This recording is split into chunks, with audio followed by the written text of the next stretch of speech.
नमस्कार साथियों। आज की क्लास में हम लोग भाग 4 में उल्लिखित नीति निर्देशक तत्वों को, जिसका उल्लेख अनुच्छेद 36 से लेकर 51 तक किया गया है, को पढ़ेंगे। नीति निर्देशक तत्व जो भाग 4 में उल्लिखित है, इसको हमारे संविधान निर्माताओं ने आयरलैंड के संविधान से लिया है। किस देश के संविधान से? आयरलैंड के संविधान से लिया है। तथा जो नीति निर्देशक तत्व हैं, इनका उद्देश्य अथवा लक्ष्य क्या है? तो नीति निर्देशक तत्वों को रखने का उद्देश्य अथवा लक्ष्य लोक कल्याणकारी राज्य की स्थापना एवं आर्थिक तथा सामाजिक लोकतंत्र की स्थापना करना था। अब यहाँ से यदि बेसिक कॉन्सेप्ट से संबंधित अगर कोई प्रश्न पूछेगा तो आप उसे हल कर लेंगे। जैसे नीति निर्देशक तत्व किस देश के संविधान से लिया गया, तो आप बता सकते हैं कि आयरलैंड। नीति निर्देशक तत्वों या सिद्धांतों का उद्देश्य अथवा लक्ष्य क्या है? तो लोक कल्याणकारी राज्य की स्थापना। और किस प्रकार के लोकतंत्र की स्थापना करना? तो सामाजिक और आर्थिक लोकतंत्र की स्थापना।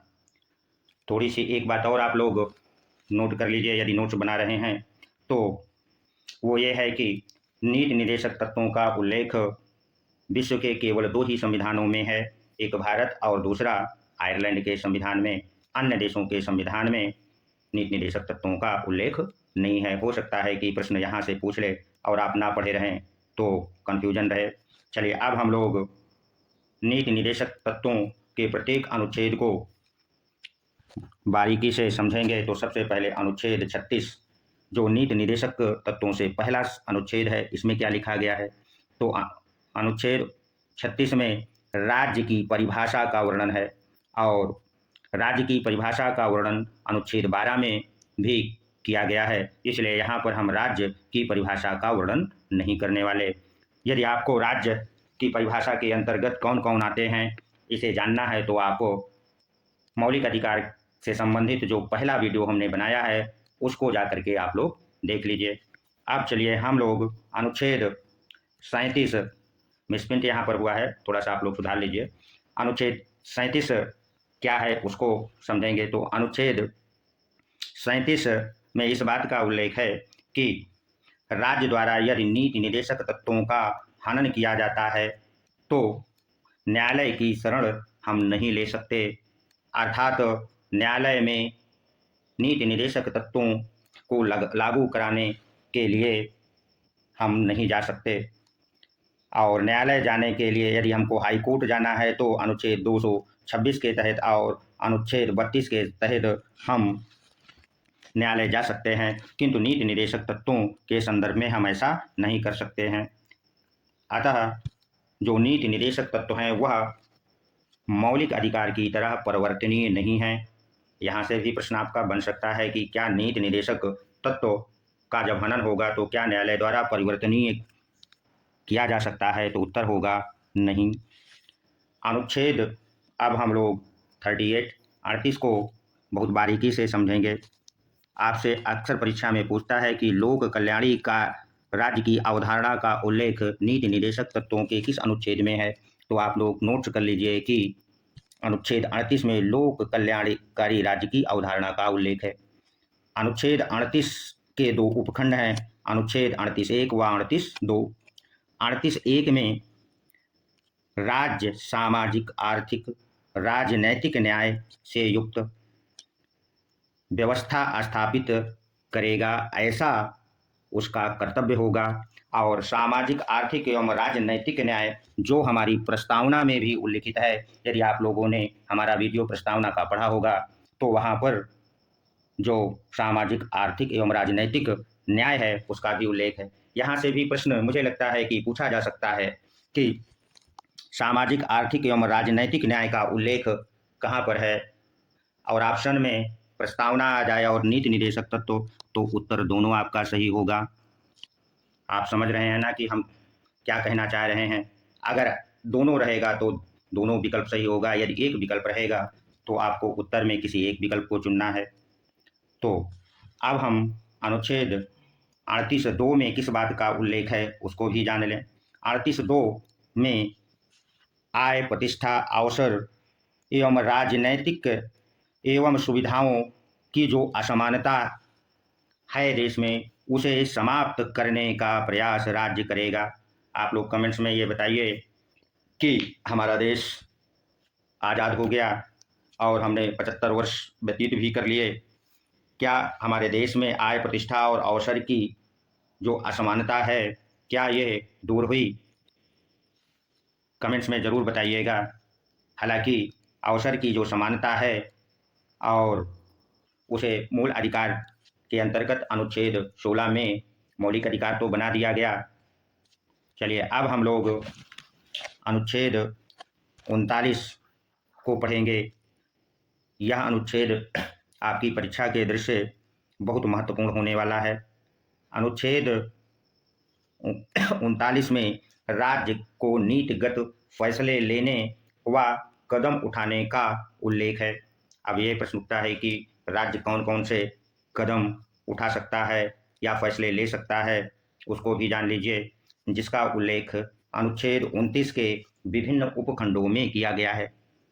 ये उपखंड अनुच्छेद 19 का से 4 तक उल्लिखित हैं।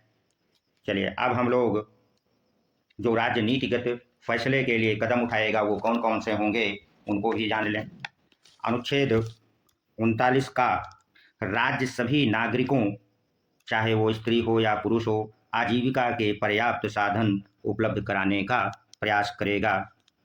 और अनुच्छेद 39 खा में इस बात का उल्लेख हुआ है कि राज्य भौतिक साधनों पर नियंत्रण एवं वितरण की ऐसी व्यवस्था करेगा जिससे सार्वजनिक हित हो सके, यानी कि ऐसा व्यवस्था स्थापित करे जो सार्वजनिक हित में हो। भौतिक साधनों के मतलब है खेत खलिहान, जमीन, जो कुछ भी है उस पर नियंत्रण और वितरण की ऐसी व्यवस्था करे जिसको प्रथम संविधान संशोधन 1951 द्वारा सरकार ने जो 9वीं अनुसूची जोड़ी थी वह थी जमींदारी उन्मूलन, क्योंकि भौतिक साधनों पर उनका एक अधिकार सा था और उसे समाप्त करने का प्रयास भी किया था।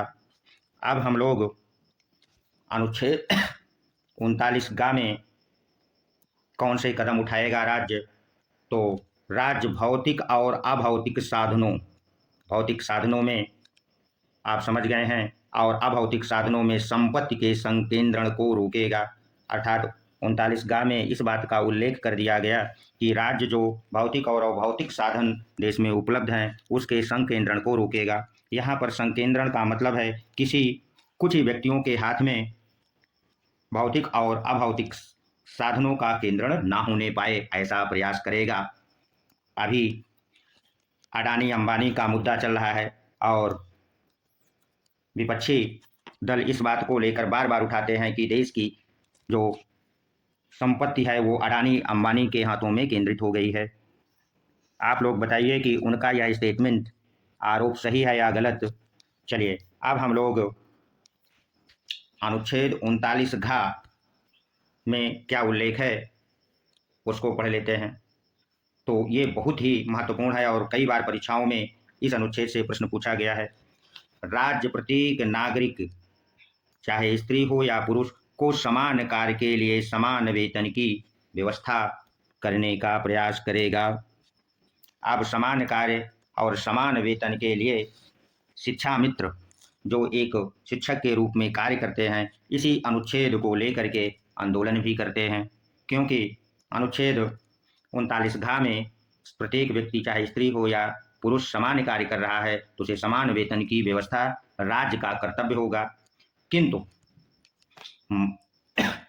नीति निर्देशक तत्वों को न्यायालय में परिवर्तनीय नहीं कराया जा सकता, जैसा कि अनुच्छेद 37 में पहले लिख दिया गया। इस कारण से शिक्षा मित्रों को समान कार्य के लिए समान वेतन नहीं मिल पा रहा है। यदि 37 में इस बात का उल्लेख नहीं होता तो उन्हें अवश्य मिल जाता। चलिए अब हम लोग अनुच्छेद 39 अंगा में किस बात का उल्लेख है और कौन से कदम राज्य को उठाने हैं, क्या उल्लेख किया गया है उसको पढ़ेंगे।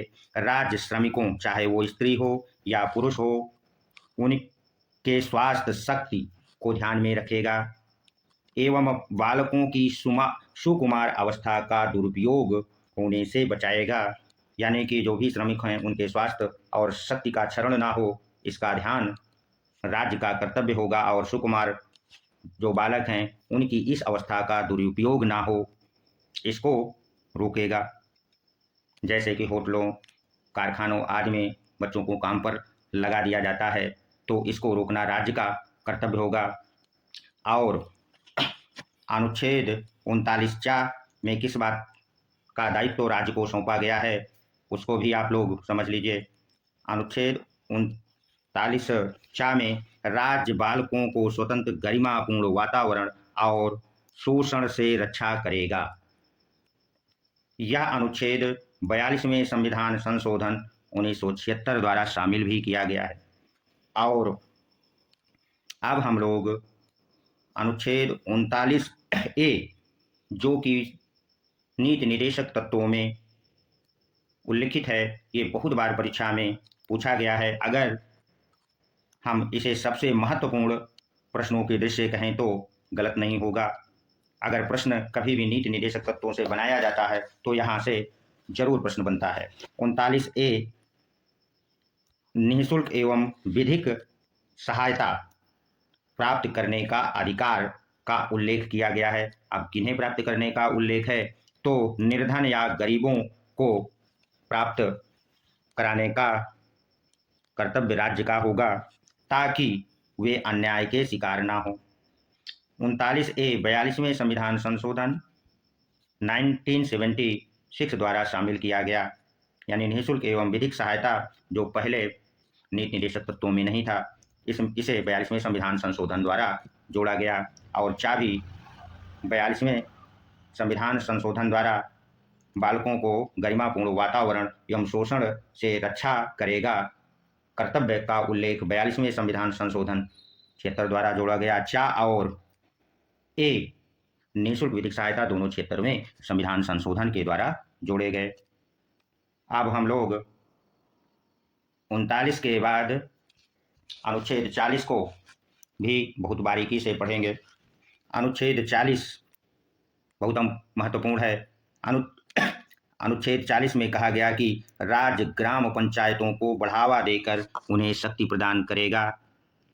इसी उद्देश्य को प्राप्त करने के लिए हमारे सरकार ने जो 73वां संविधान संशोधन 1992 किया, उसमें ग्राम पंचायतों को संवैधानिक दर्जा प्रदान कर दिया और उन्हें शक्तियां प्रदान की हैं।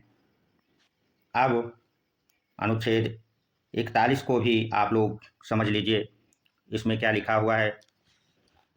41 में राज्य आर्थिक एवं शैक्षिक दृष्टि से पिछड़े वर्गों पर विशेष ध्यान रखेगा, यानी ऐसे व्यक्ति जो आर्थिक एवं शैक्षिक दृष्टि से पिछड़े हुए हैं उसका ध्यान राज्य रखेगा।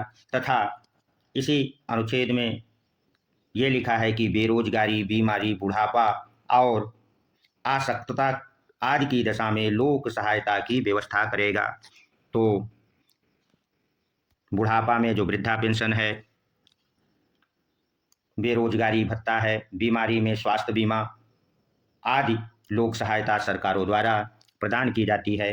वह किस अनुच्छेद के तहत? अनुच्छेद 41 में इस बात का उल्लेख है और इसी कर्तव्य को राज्य आज निभा रही हैं।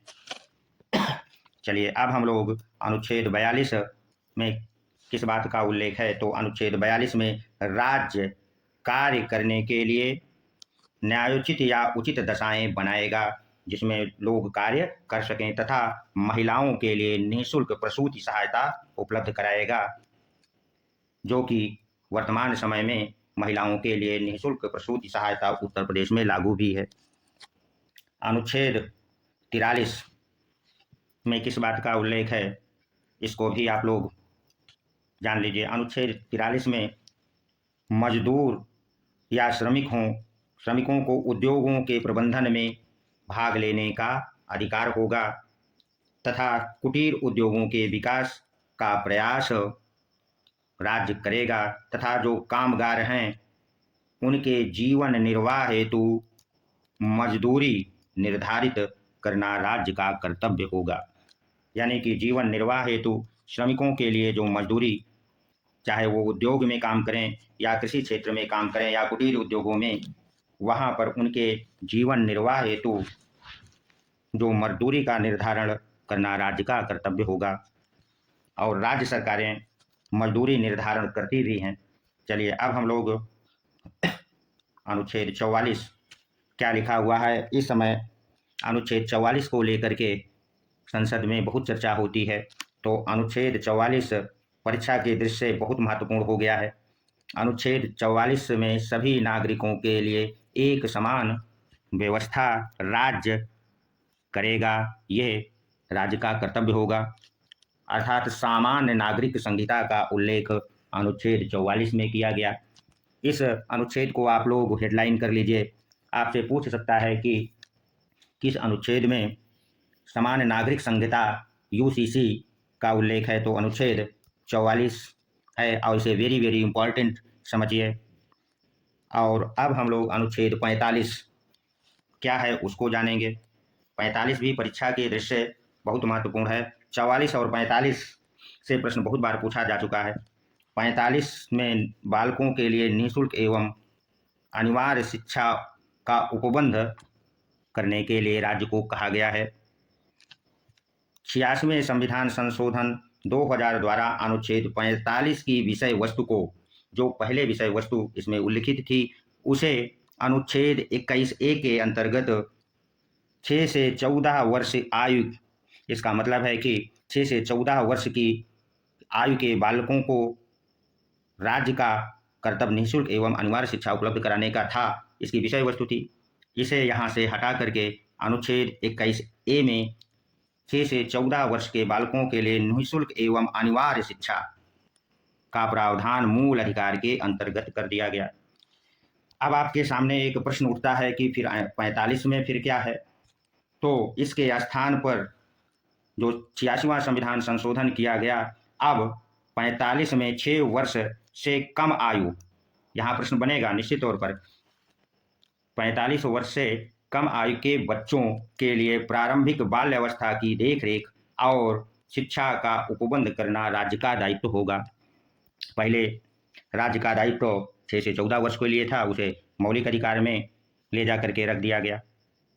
और 6 से 14 वर्ष के आयु के बच्चों का उल्लेख मौलिक कर्तव्य में भी था, जो कि 11वां मौलिक कर्तव्य था। दोनों जगह संशोधन हुआ है और किसके द्वारा, 86वें संविधान। और दोनों जगह 6 से 14 वर्ष की जगह अब 6 वर्ष से कम आयु के बच्चों की प्रारंभिक बाल्यावस्था की देखरेख और शिक्षा का उपबंध तो नीति निर्देशक तत्वों में राज्य करेगा, यानी राज्य का कर्तव्य होगा। और वहाँ पर जो व्यक्तियों के लिए मौलिक कर्तव्य का उल्लेख है, वहाँ पर 6 वर्ष से कम आयु के बच्चों की देखरेख का जो कर्तव्य है वो संरक्षकों को दिया गया है।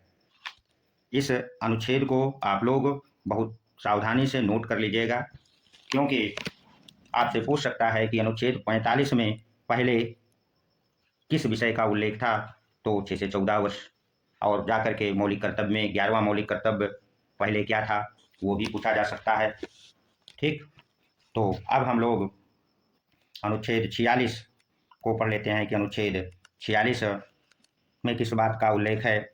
तो अनुच्छेद 46 में राज्य अनुसूचित जाति और जनजाति तथा अन्य दुर्बल वर्गों की शिक्षा और अर्थ संबंधी हितों में वृद्धि करेगा, यह उसका कर्तव्य होगा। तो आज राज्य सरकारें SC ST और दुर्बल वर्ग के छात्रों की शिक्षा के लिए स्कॉलरशिप प्रदान करती है और उनके हितों में समृद्ध या वृद्धि लाने का प्रयास करती है, और अपने इस कर्तव्य का निर्वहन राज्य कर रही है। अब हम लोग चलिए अनुच्छेद 47 को भी समझ लें। 47 में ये लिखा हुआ है कि राज्य लोगों के जो पोषाहार है, यानी कि जो वह भोजन करते हैं, और उनका जो जीवन स्तर है को ऊपर उठाने का प्रयास करेंगे, तथा लोक स्वास्थ्य को सुधार करने का प्रयास भी करेंगे। तथा आगे इसी अनुच्छेद में एक बात और कह दी गई कि 47 के तहत वो क्या कि राज्य मादक पेयों या हानिकारक नशीले पदार्थों के सेवन पर प्रतिबंध लगाएगा या करेगा। आप लोग कमेंट्स में बताइए कि राज्य सरकारें जो शराब की दुकानें हैं क्या उचित है, क्या अनुच्छेद 47 का पालन किया जा रहा है या नहीं। चलिए अब हम लोग अनुच्छेद 48 को पढ़ लें। 48 में क्या लिखा हुआ है, राज्य कृषि एवं पशुपालन में वैज्ञानिक प्रणालियों का उपयोग करेगा और इसमें सुधार करेगा। वैज्ञानिक प्रणालियों का मतलब है कि कृषि में यंत्रों के द्वारा खेती का उपयोग हो और पशुओं में जो नस्लें हैं वो वैज्ञानिक दृष्टि से उसमें सुधार हो तथा दुधारू एवं वाहक पशुओं के वध को रोकने का प्रयास करेगा, ये राज्य का कर्तव्य होगा। अब 48A जो कि 42वें संविधान संशोधन द्वारा जोड़ा गया है उसको आप समझ लीजिए। यहाँ से कई बार प्रश्न पूछा भी गया है, जितने संशोधन हैं किए गए हैं उसको आप लोग जरूर ध्यान रखिएगा। नोट्स बना रहे हैं तो उसे अलग से भी नोट कर लीजिएगा। 48A में पर्यावरण संरक्षण और संवर्धन करने का दायित्व तो सरकार पर है तथा वन्य जीवों की रक्षा करने का प्रयास करेगा। कौन करेगा? राज्य का यह कर्तव्य होगा। और जब हम मौलिक कर्तव्य पढ़ेंगे तो वहाँ पर वन और वन्य जीवों के अलावा नदी जल अन्न की रक्षा करने का जो कर्तव्य है वो यहाँ पर केवल वन और वन्य जीवों के रक्षा का प्रयास करेगा और इसे 42वें संविधान संशोधन 1976 के तहत शामिल किया गया। यहाँ से प्रश्न बन सकता है, इसलिए हम इस पर जोर दे रहे हैं। अगर आप लोग नोट्स बना रहे हैं तो इसे जरूर नोटबुक में नोट कर लीजिए। अनुच्छेद 49 में किस बात का उल्लेख है, तो राष्ट्रीय महत्व के जो भी स्मारक होंगे, स्थान होंगे और वस्तुएं होंगे, राज्य उन्हें संरक्षण प्रदान करेगा। यहाँ पर स्मारक, स्थान और वस्तुओं को संरक्षित करना राज्य का कर्तव्य होगा और अनुच्छेद 49 में इस बात का उल्लेख हुआ है और सरकारें ऐसा कर भी रही हैं। चलिए अब हम लोग अनुच्छेद 50 क्या है उसको समझ लेते हैं। अनुच्छेद 50 में कार्यपालिका से न्यायपालिका का पृथक्करण का उल्लेख है, यानी कार्यपालिका और न्यायपालिका का पृथक्करण अनुच्छेद 50 में किया गया है तथा लोक सेवाओं में कार्यपालिका से न्यायपालिका के पृथक्करण हेतु राज्य कदम उठाएगा। और जो नीति निदेशक तत्वों का अंतिम अनुच्छेद है 51, ये 2021 की टीजीटी परीक्षा में यहाँ से प्रश्न पूछा गया था कि 51 में किस बात का उल्लेख है, तो अनुच्छेद 51 में अंतर्राष्ट्रीय शांति और सुरक्षा की अभिवृद्धि तथा राज्य का कर्तव्य होगा। अंतर्राष्ट्रीय शांति एवं सुरक्षा की अभिवृद्धि राष्ट्रों के बीच न्याय संगत व संपूर्ण सम्मानपूर्ण संबंध स्थापित करना, यह भी राज्य का कर्तव्य होगा तथा जो अंतर्राष्ट्रीय विवाद होंगे उसे मध्यस्थता द्वारा निपटाने का प्रयास राज्य करेगा। ये अनुच्छेद 51 कहता है। अब चलिए हम लोग नीति निदेशक तत्वों से संबंधित कुछ महत्वपूर्ण तथ्यों को भी समझ लें जो कि आपकी परीक्षा के दृष्टि से बहुत महत्वपूर्ण होने वाले हैं। तो डीपीएसपी में यदि आपसे ये पूछ लें कि नीति निदेशक तत्वों में अब तक कितनी बार संशोधन हुआ है तो आप बताइए और कमेंट में हमें ज़रूर बताइएगा कि क्या आपको इस बात की जानकारी थी। तो अब तक 4 बार संशोधन हुआ है। वो कौन कौन से? 42वां, 44वां, 86वां और 97वां संविधान संशोधन अब तक इसमें किया गया है।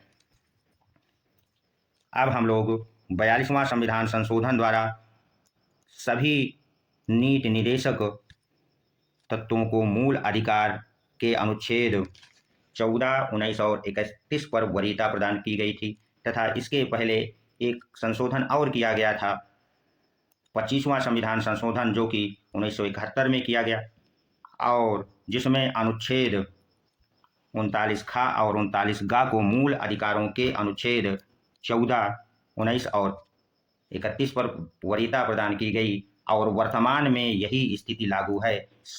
42वें संविधान संशोधन के द्वारा जो सभी नीति निदेशक तत्वों को मूल अधिकार पर वरीयता प्रदान की गई वह लागू नहीं है। क्यों नहीं लागू है, इससे संबंधित हम जो वाद न्यायालय में गए हुए हैं उसको समझ लेते हैं और उससे स्थिति स्पष्ट हो जाएगी।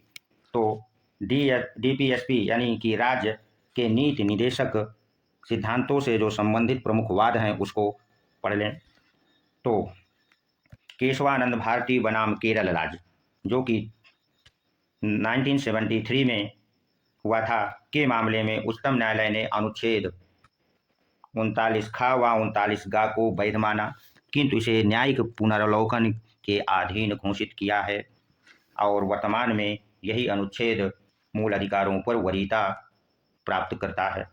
दूसरा वाद नीति निदेशक तत्वों से जो महत्वपूर्ण है वो मिनर्वा मिल्स बनाम भारत संघ, जो 1980 में सर्वोच्च न्यायालय ने जो 42वां संविधान संशोधन किया था और सभी मूल अधिकारों को अनुच्छेद 14, 19 और 31 पर वरीयता प्रदान की थी, को अवैध घोषित कर दिया मिनर्वा मिल्स में, तथा नीति निदेशक तत्वों और मूल अधिकारों में संतुलन को संविधान का मूल ढांचा घोषित किया। आपसे यहाँ प्रश्न पूछा जा सकता है कि मूल अधिकारों और नीति निदेशक तत्वों के बीच संतुलन स्थापित करने के लिए संविधान का मूल ढांचा किस वाद में घोषित किया गया? तो वाद कौन सा है? मिनर्वा मिल्स नाम से। ये था आज का हमारा नीति निदेशक से तत्वों से संबंधित पाठ। अगले वीडियो में हम मौलिक कर्तव्य को लेकर पढ़ेंगे। यदि यह